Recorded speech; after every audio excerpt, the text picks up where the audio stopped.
सम्यक कलौ केशव कीर्तना।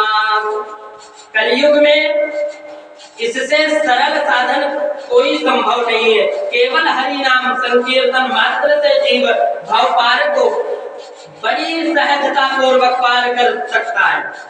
इस पर से सरल साधन कोई नहीं मिल सकता। अंत अन्य युगों जीव हिलाओ प्रभु के नाम का आश्रय भाई, तब तो हम तुम्हें रहने का स्थान देंगे। जाओ 4 कमरे दे दिए। बोले कौन कौन से? द्योतम पादम स्त्रियः गुणा यत्रा धर्म चतुर्विध। जहाँ धुआं खिले, जहाँ मदिरा पान हो, जहाँ पर लंपट पुरुष रहते हो और जहाँ पर जीव जंतुओं की हिंसा होती हो। कलयुग गिड़गिड़ाने लगा, बोला महाराज परिवार बहुत बड़ा है, 4 कमरे में गुजारा नहीं हो पाएगा। और फिर आपने जैसी शकल देखी वैसे ही कमरा देखी। अरे कमरे का एक गुण मेरा आपको बहुत पसंद आया, तो क्या एक बढ़िया सा कमरा नहीं मिलेगा? बढ़िया सा एक कमरा मिल जाएगा। अच्छा, तो बोले कौन सा स्थान चाहते?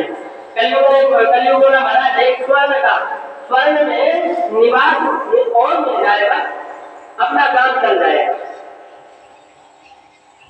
स्वर्ण में निवास होगा। बोले मानाया जात रूप प्रभु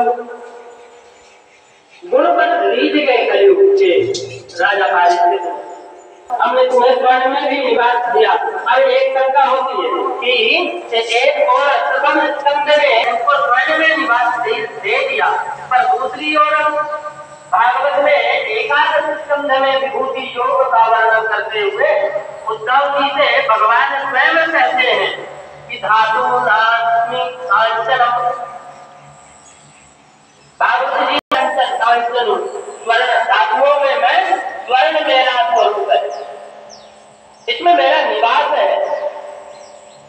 अब लोग भागवत में लिखा है कि स्वर्ण में कलयुग का निवास है, और भागवत में ही लिखे हुए स्वर्ण में भगवान का निवास है। और कुछ लोगों ने कहा सरकार ईमानदारी से तो कम ही लोग हैं जो सोना पहन पाते हैं, तो कृपया संकेत दे दिया। संसार की कोई भी वस्तु हो जाती है।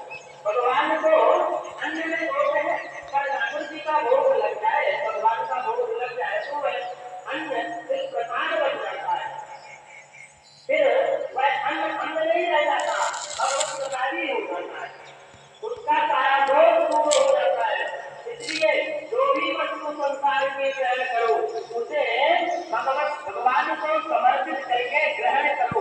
भोजन करना है तो भगवान भोग लगाओ, वस्त्र पहनना है भगवान ठाकुर जी को बैठाकर ऐसे ही अलंकार पहनना है तो होगा पहनने दो, पर पहले ठाकुर जी को पहना दो और फिर ठाकुर जी का प्रसाद मानकर आप धारण कर लो। ऐसा करने से उसमें फिर साक्षात प्रभु का ही पास होगा। अतः भगवान का प्रसाद बनकर ही वस्तु को ग्रहण करना चाहिए। तुम्हारी निवेदित पूजन कराही प्रभु प्रसाद पट भूषण कराही। तुम्हारी निवेदित भोजन कराही प्रभु प्रसाद धारण करके शिकार खेलने के लिए निकल पड़े। भ्रमित हो गए, दिशा भूल गए, तो भूख प्यास से पीड़ित होकर महर्षि तमीक की कुटिया में पहुंच गए। बाहर खड़े होकर खूब आवाज दी, पर कोई प्रत्युत्तर नहीं आया। कुटिया के भीतर महाराज पारिस्थित ने जाकर देखा तो तमीक मुनि समाधिस्थ बैठे हुए। राजा को भ्रम हो गया।